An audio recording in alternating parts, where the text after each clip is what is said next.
আমি শুরুতেই যে আয়াতটা তেলাওয়াত করেছি, আয়াতটি রয়েছে সূরা নিসা ৪ নম্বর সূরার ৫৯ নম্বর আয়াতে ৬৯ নম্বর আয়াতে, যেখানে আল্লাহ সুবহানাহু ওয়া তাআলা বলছেন ওয়া মাইয়ুতিল্লাহ ওয়া রাসূলা,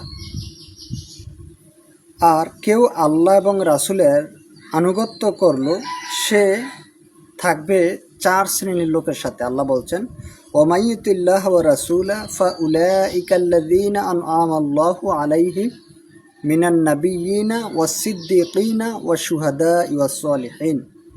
আল্লাহ তাআলা বলছেন যারা আল্লাহ এবং রাসূলের আনুগত্য করবে তারা ৪ শ্রেণীর লোকের সাথে পরকালে থাকবে। তার মধ্যে প্রথম হচ্ছে নবীগণ, তাদের সঙ্গী সাথী হবে নবীরা। দ্বিতীয় হচ্ছে যে সত্যবাদীগণ, তৃতীয় হচ্ছে শহীদগণ, চতুর্থ হচ্ছে সলেহ বান্দা বা নেককার বান্দাগণ। এই ৪ প্রকার লোক, ৪ বৈশিষ্ট্য মানুষের সাথে তাদের হাসর নাসর হবে বা তাদেরকে উপস্থাপন করা হবে, তাদের সঙ্গী হিসাবে তাদেরকে বাছাই করা হবে। এরপরে আল্লাহ তাআলা বলছেন ওয়া হাসুনা উলাইকা রফিকা, তাদের সঙ্গী হবে এবং তারা কতই না উত্তম সঙ্গী। অর্থাৎ এই ৪ শ্রেণীর লোক, অর্থাৎ নবীগণ এবং সত্যবাদীগণ এবং শহীদগণ এবং নেককার বা সলেহ বান্দাগণ, এই ৪ প্রকার লোক আল্লাহ তাআলা বলছেন এরা হচ্ছে তাদের উত্তম সঙ্গী। কতই না উত্তম, কতই না ভাগ্যবান ওই সমস্ত ব্যক্তিরা যারা এই ৪ শ্রেণীর লোকের সাথে থাকবে কিয়ামতের মাঠে। তাহলে এই আয়াত দ্বারা আমরা এটা প্রথমে বুঝতে পারলাম। এবার আসুন একটি হাদিসটি পাবেন সহিহ বুখারীর 2651 নম্বর হাদিস, 3650 নম্বর হাদিস।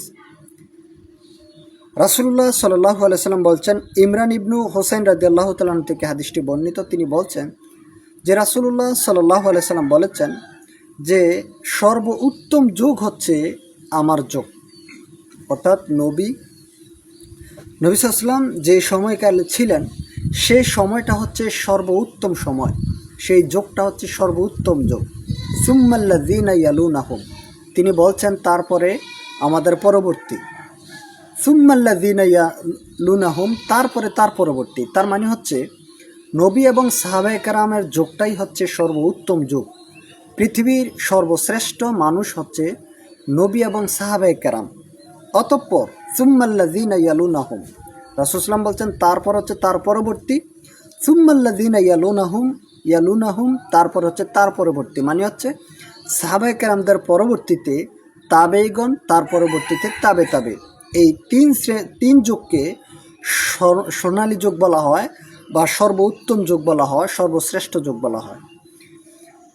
তাহলে আমরা এতক্ষণের এই আলোচনা দ্বারা এতটুকু বুঝতে পারলাম যে আমাদেরকে যদি ইনসাফ ব্যাপারে অথবা আমাদেরকে যদি ব্যক্তি হিসাবে, সর্বোত্তম ব্যক্তি হিসাবে কাউকে গ্রহণ করতে হয়, তাহলে প্রথমত মানে যাদেরকে গ্রহণ করবেন তার প্রথম শ্রেণীতে থাকবে কারা? নবী এবং সাহাবায়ে কেরাম। তার পরবর্তীতে থাকবে তাবেঈনগণ, তার পরবর্তীতে তার তাবেঈন।